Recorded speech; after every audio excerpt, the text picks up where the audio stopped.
తాతయ్య వచ్చి చెకప్ చేసుకుని వెళ్ళండి. తాతయ్య అమ్మా, ఆయన ఇక్కడికి వచ్చినప్పటి నుంచి ఎవరితోనూ సరిగ్గా మాట్లాడడం లేదు. అసలు ఇక్కడ ఉండడం ఆయనకి ఇష్టమో లేదో కూడా తెలీదమ్మా. పదే పదే బయటికి వెళ్ళొచ్చి ఇలాగే అందరి చేత తిట్లు తింటున్నారు.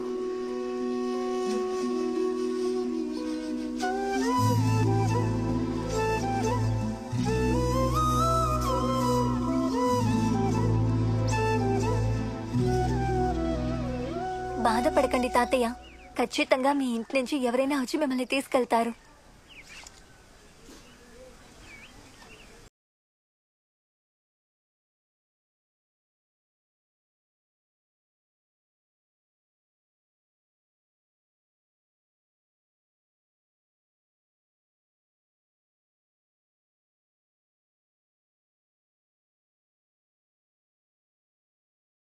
ఆయనకి ఎవరూ లేరమ్మా.